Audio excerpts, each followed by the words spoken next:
Hoofstuk 15. Uit die gevangenis verlos. En omtrent daardie tyd het koning Herodes sy hande geslaan aan sommige uit die gemeente om hulle kwaad aan te doen.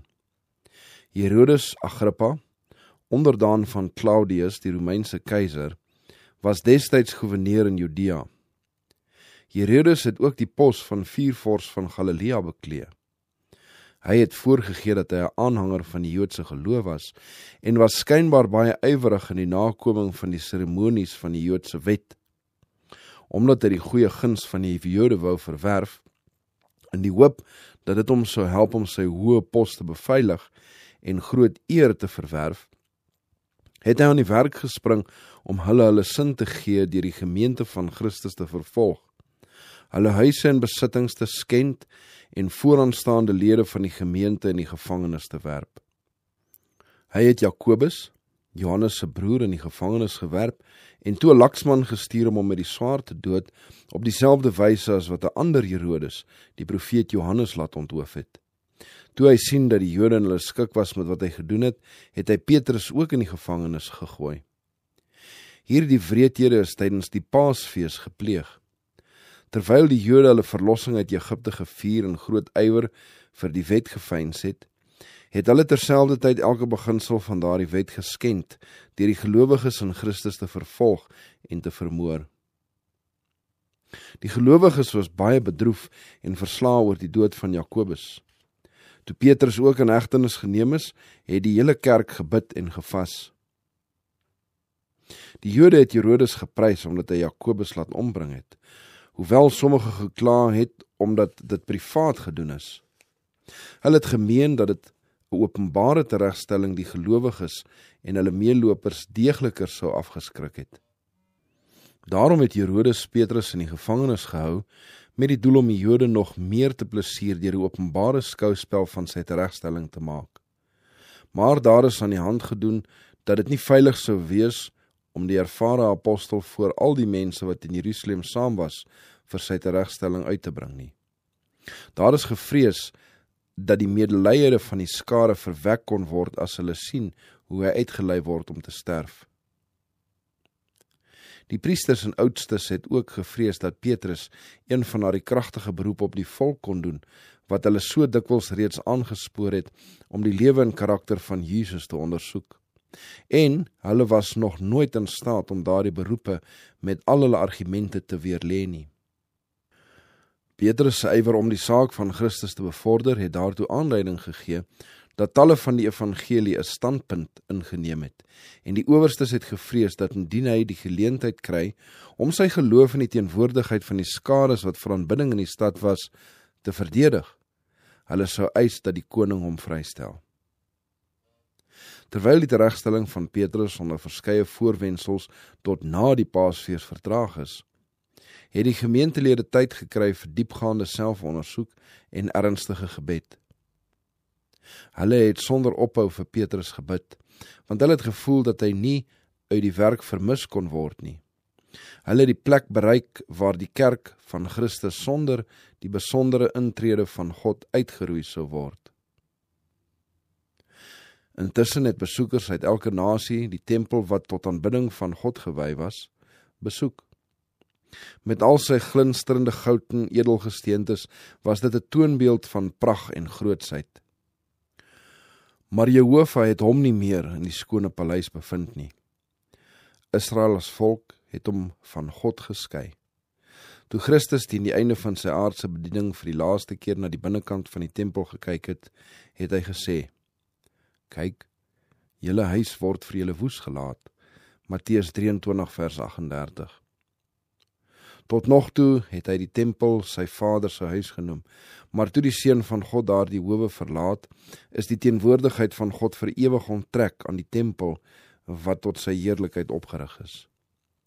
Uiteindelik is die dag van Petrus se teregstelling vasgestel, maar die gebede van die gelowiges het nog na die hemel opgestyg, en terwyl al hulle kragte en meegevoel ingespan is om ernstig van God hulp te vra, het engele van God oor die gevangene apostel gewaak. Herodes het onthou dat die apostels reeds voorheen uit die gevangenis ontsnap het, en hierdie keer het hy dubbele voorsorgmaatreëls getref. Om elke moontlikheid tot bevryding uit te sluit, is Petrus aan die sorg van 16 soldate toevertrou, wat hom dag en nag in verskillende wagte bewaak het. Binne in sy sel is hy tussen 2 soldate geplaas en met 2 kettinge geboei. Elke ketting is ook aan die gewrig van 'n soldaat geheg. Hy kon hom sonder hulle medewete nie beweeg nie. Met die gevangenisdeur stewig gegrendel en 'n sterk wag voor elk, is alle moontlikhede van vrystelling of ontsnapping deur menslike toedoen uitgeskakel. Maar die mens se nood is God se geleentheid. Petrus is opgesluit in 'n sel wat uit rots gekap is, en die deure is sterk gegrendel en gesluit, en die soldate wat dit bewaak het, is persoonlik verantwoordelik gehou vir die veilige bewaring van die gevangene. Maar die grendels en die dwarsbalke en die Romeinse wagte, wat alle moontlikheid van menslike hulp doeltreffend gedwarsboom het, sou die algehele oorwinning van God in die verlossing van Petrus net soveel vollediger maak. Herodes het sy hand teen die Almagtige opgelig, en hy sou geheel en al verslaan word. Deur sy krag te gebruik, sou God die kosbare lewe red wat die Jode so ywerig saamgesweer het om uit te wis. Dit was die laaste nag voor die beplande terugstelling. 'n magtige engel is van die hemel gestuur om Petrus te red. Die sterk deur wat die heilige van God insluit, gaan sonder die toedoen van mense hande oop. Die engel van die Allerhoogste gaan deur en die hekke sluit geluidloos agter hom. Hy gaan in die sel en daar lê Petrus in slaap, in die rustige slaap van volle vertroue. Die lig wat die engel omring, vul die sel, maar dit maak die apostel nie wakker nie.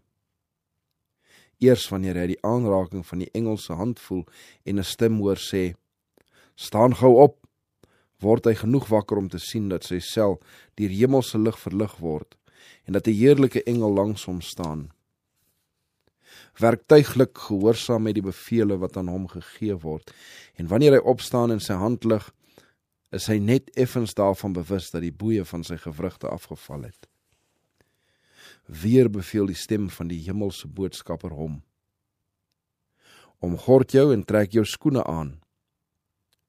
En Petrus gehoorsaam weer werktuiglik, met sy oë stip op sy besoeker gefestig, nog altyd onder die indruk dat hy droom of 'n gesig sien. Weer beveel die engel: "Gooi jou bokkleed om en volg my." Hy beweeg na die deur, gevolg deur die gewoonlik spraaksame Petrus, wat nou van verbasing stom is. Hulle tree bo oor die wag en kom by die deur wat so sterk gegrendel is, maar dit swaai van self oop en gaan onmiddellik weer toe nadat hulle deur is, terwyl die wagte aan die binnekant en die aan die buitekant roerloos op hulle pos staan. Hulle bereik die tweede deur wat ook van binne en van buite bewaak is. Soos die eerste gaan dit sonder 'n gekraak van skaniere of kletterende grendels oop. Hulle stap deur, en dit gaan weer net so geluidloos toe. Op dieselfde manier gaan hulle deur die derde poort en bevind hulle op die oop straat. Geen woord word gespreek nie. Daar is geen geluid van voetstappe nie. Omhul deur 'n verblindende ligglans, sweef die engel vooruit, en die verwarde Petrus, wat nog glo dat hy droom, volg sy verlosser. So gaan hulle een straat ver, en dan, met sy taak afgehandel, verdwyn die engel skielik. Die hemelse lig verdwyn, en dit voel vir Petrus asof hy in dikke duisternis verkeer, maar na mate sy oë daaraan gewoond raak, word dit geleidelik minder, en hy bevind hom alleen in die stille straat, en die koel nagliggie waai teen sy voorhoof. Nou besef hy dat hy vry is, en in 'n bekende deel van die stad staan. Hy herken die plek as een waar hy dikwels gekom het, en waarlangs hy verwag het om die volgende dag vir die laaste keer te gaan. Hy het die gebeure van die afgelope paar oomblikke probeer onthou. Hy het onthou dat hy aan 2 soldate vasgeboei aan die slaap geraak het, sonder sy sandale en sy bokkleed. Hy het begin kyk, en het ontdek dat hy ten volle geklee en omgord was. Sy gewrigte was nog opgeswel en seer van die boeie, maar dit was nou van die kettinge verlos. Hy het besef dat sy vryheid geen sinsbedrog of droom of gesig was nie, maar 'n salige werklikheid. Die volgende dag moes hy uitgelei gewees het om te sterf, maar kyk, 'n engel het hom uit die gevangenis van die dood gered. Toe kom Petrus tot homself en sê, nou weet ek waarlik dat die Here sy engel gestuur en my gered het uit die hand van Herodes en uit al die verwagtinge van die Joodse volk. Die apostel het dadelik na die huis gegaan waar sy broeders op daardie oomblik nog saam was en ernstig vir hom gebid het. En toe Petrus aan die deur van die poort klop, het die diensmeisie met die naam van Rode gegaan om te hoor wie daar was. En sy het die stem van Petrus herken en van blydskap die poort nie oopgemaak nie, maar na binne gehardloop en vertel dat Petrus voor die poort staan. Maar hulle sê vir haar, jy is van jou verstand af. Maar sy het volgehou dat dit so is. Daarop sê hulle, dit is sy engel. En Petrus het aangehou met klop, en toe hulle oopmaak, sien hulle hom en was verbaas. Maar hy het vir hulle met die hand gewink en stil te bly, en aan hulle vertel hoe die Here hom uit die gevangenis uitgelei het. En Petrus het uitgegaan en na 'n ander plek vertrek. Die harte van die gelowiges was vol vreugde en lof, omdat God hulle gebede verhoor en Petrus uit die hande van Herodes verlos het. In die oggend het 'n groot skare mense byeengekom om die teregstelling van die apostel te aanskou. Herodes het soldate gestuur om Petrus uit die gevangenis te bring. Hy sou met groot vertoon van wapens en wagte gebring word, om seker te maak dat hy nie ontsnap, en ook om alle ondersteuners af te skrik en die krag van die koning te bewys. Toe die wagte by die deur ontdek dat Petrus ontsnap het, was hulle vreesbevange. Daar is duidelik gesê dat hulle lewens borg gestaan het vir hulle gevangene, en om daardie rede was hulle besonder waaksaam. Toe die soldate Petrus kom haal, was die wagte nog by die deur van die gevangenis. Die grendel en dwarsbalke was nog op hulle plek. Die boeie was vas aan die 2 soldate se gewrigte, maar die gevangene was weg. Toe daar aan Herodes verslag gedoen is dat Petrus ontsnap het, was hy woedend. Hy het die wagte by die gevangenis van ontrouheid beskuldig en beveel dat hulle gedood moes word. Herodes het geweet dat geen menslike krag Petrus kon verlos nie, maar hy was vasberade om nie te erken dat 'n goddelike mag sy plan verydel het nie, en hy het met sy vermetelde uittarting van God volgehou. Kort nadat Petrus uit die gevangenis verlos was, is Herodes na Caesarea. Daar het hy 'n groot fees gereël om die mense se bewondering en applaus af te dwing. Plesiersoekers uit alle oorde is na die fees, en daar is baie geëet en wyn gedrink. Met groot pragt en vertoon het Herodes voor die volk verskyn en hulle hoogdrawend toegespreek. Geklee met 'n kleed van silwer en goud, wat die strale van die son in sy glinsterende voue opgevang en die oë van die aanskouers verblind het, was hy 'n skitterende figuur. Die majesteit van sy voorkoms en die krag van sy welkose woorde het die vergadering met groot krag beweeg. Hulle sinne was reeds verdoof deur hulle feesviering en die wyn wat hulle gedrink het. En Herodes se praal het hulle oë verblind, en hulle is deur sy optrede en redenasie vermoë bekoor. Met wilde geesdrif het hulle hom gevlei en verklaar dat geen sterfling so kon vertoon of so welsprekend kon wees nie. Verder het hulle verklaar dat alhoewel hulle hom altyd as 'n vors geëerbiedig het, hulle hom nou voortaan as 'n god sou aanbid. Sommige van die stemme wat daardie vuil sondaar nou verheerlik het 'n paar kort jare van tevore rasend uitgeroep: "Weg met Jesus! Kruisig, kruisig hom!" Die Jode het geweier om Jesus aan te neem, wie se gewaad, al was dit grof en dikwels vuil van sy reise, tog 'n hart van goddelike liefde bedek het. Onder die nederige uiterlike kon hulle oë nie die Here van die lewe en van heerlikheid gewaar nie. alhoewel Christus se krag aan hulle vertoon is met werke wat geen sterflike mens kon verrig nie. Maar hulle was gereed om 'n hofvaardige koning as God te aanbid, ondanks sy gewaad van silwer en goud, 'n verdorwe en wrede hart verberg het. Herodes het goed geweet dat hy niks van die lof en hulde wat hom toe geswaai is verdien het nie. Nogtans het hy die vergoding van die volk aanvaar, asof dit hom toegekom het. Sy hart het van vreugde geklop en daar was 'n gloed van dankbare trots op sy aangesig, toe hy hulle hoor uitroep, 'n stem van God en nie van 'n mens nie. Maar skielik het daar 'n vreeslike verandering oor hom gekom. Sy aangesig het bleek geword soos die dood en is deur pyn verwring. Groot sweetdruppels het uit die poree tevoorskyn gekom. 'n Oomblik lank het hy gestaan asof hy deur pyn en vrees versteen is, en toe wend hy sy vaal bleek gesig tot sy ontstelde vriende en roep met 'n hol wanhopige stem uit: Hy wat julle as God verhef is dodelik siek.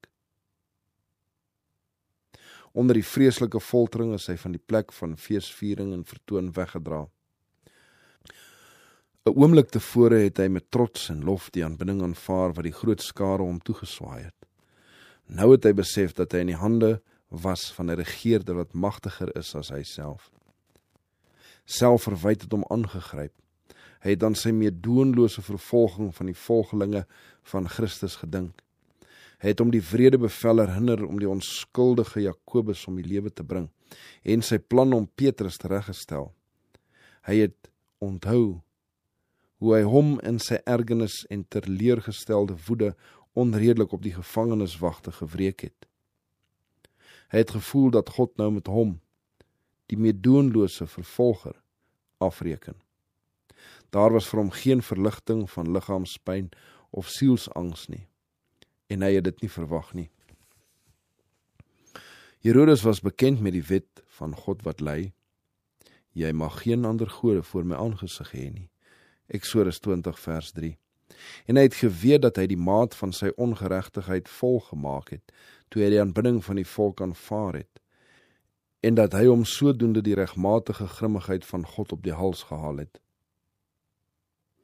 Dieselfde engel wat uit die koninklike howe gekom het om Petrus te red, was vir Herodes die boodskapper van toorn en oordeel. Die engel het Petrus geslaan om hom uit sy slaap wakker te maak, maar hy het die goddelose koning op 'n heel ander manier geslaan om sy trots tot niet te maak en die straf van die Almagtige op hom te bring. Herodes het met swaar geestelike en liggaamlike foltering gesterf onder die vergeldende oordeel van God. Hierdie bewys van goddelike regspraak het 'n groot invloed op die volk gehad. Die berig dat die apostel van Christus deur 'n wonderwerk uit die gevangenis en van die dood gered is, terwyl sy vervolger deur die vloek van God neergevel is na alle lande geneem en was die middel om vele tot geloof in Christus te bring. Die ervaring van Filippus wat deur 'n engel van die hemel beweeg is om na 'n plek te gaan waar hy 'n soeker na die waarheid ontmoet het, van Cornelius wat deur 'n engel met 'n boodskap van God besoek is, van Petrus in die gevangenis en tot die dood veroordeel wat deur die engel na die veiligheid gelei het. Almal dui op die noue gemeenskap tussen hemel en aarde. Vir die werker van God behoort die verhaal van hierdie besoeke deur engele krag en moed te bring. Net so gewis as in die dae van die apostels is daar in ons dag hemelse boodskappers wat die lengte en breedte van die aarde deurkruis om bedroefdes te troos, onboedvaardigdes te beskerm en menseharte vir Christus te wen. Ons kan hulle nie persoonlik sien nie, nogtans is hulle by ons om ons te lei en te rig en te beskerm. Die hemel word met die aarde verbind deur daardie geheimsinnige leer wat met sy voet en end op die aarde vasgeplant staan, terwyl die boonste sporte die troon van die oneindige bereik. Engele klim gedurig met daardie skitterende blink leer op en af om die gebede van behoeftiges en bedroefdes na die Vader omhoog te neem, en om seëninge en hoop en moed en hulp aan die mensekinders te bring. Hierdie engele van die lig skep 'n hemelse atmosfeer rondom die siel en rig ons opwaarts na die onsienlike en die ewige. Ons kan hulle gedaante nie met ons natuurlike oë gewaar nie. Ons kan hulle hemelse dinge alleen deur geestelike insig gewaar. Net die geestelike oor kan die harmonie van die hemelse stemme hoor. Die engel van die Here trek 'n laar rondom die wat hom vrees en red hulle uit. Psalm 34 vers 8. God gee sy engele die opdrag om sy uitverkorenes teen rampe te bewaar en om hulle te beskerm. Die pes wat in die donker wandel en die siekte wat op die middag verwoes. Psalm 91 vers 6. Keer op keer het die engele met mense gepraat soos 'n mens met sy vriend en hulle na 'n veilige plek gelei. Keer op keer het die bemoedigende woorde van die engele die kwynende gees van die getroue gelowiges versterk en deur hulle gedagtes bo op die aardse dinge te voer. Hulle genoodsaak om deur die geloof die wit klere, die krone en palmtakke van oorwinning te aanskou, wat die oorwinnaar sal ontvang wanneer hulle rondom die groot wit troon staan. Dit is die werk van engele om naby aan die sy van die moe, lydende en versoekte gelowiges te staan. Hulle werk onvermoeid ten behoewe van diegene vir wie Christus gesterf het. Wanneer sondaars ooreed word om hulle aan die Heiland oor te gee, neem engele die tyding na die hemel, en dan is daar groot blydskap onder die hemelse skare. Daar sal blydskap wees in die hemel oor een sondaar wat hom bekeer, meer as oor 99 regverdigers wat die bekering nie nodig het nie. Lukas 15 vers 7. Daar word in die hemel verslag gehou van elke poging wat ons aanwend om die duisternis te verdryf en die kennis van Christus te versprei. Wanneer die daad voor die Vader vertel word, trol vreugde deur die hemelse skare. Die owerhede en magte van die hemel hou die stryd op, wat die diensknegte van God onder skynbaar ontmoedigende omstandighede moet voer. Nuwe verorberinge word gemaak, nuwe eer verkry as die Christen hulle rondom die banier van hulle verlosser skaar en uitgaan om die goeie stryd van die geloof te stry. Al die hemelse engele staan ten diens van die nederige, gelowige volk van God. En terwyl die Here se werkers leer hierdie benede hulle lofliedere sing, stem die hemelkoor met hulle in om aan God en sy seun lof toe te ken. Ons moet die sending van die engele beter as nou verstaan. Dit sou goed wees om in gedagte te hou dat elke ware kind van God die samewerking van die hemelse wesens het. Onsigbare leers van lig en krag staan ten dienste van die sagmoediges en nederiges wat die beloftes van God glo en daarop aanspraak maak. Gerubs en serafs en engele, kragtige helde staan aan die regte kant van God, almal dienende geeste wat vir diens uitgestuur word, terwille van die wat die saligheid sal beerwe.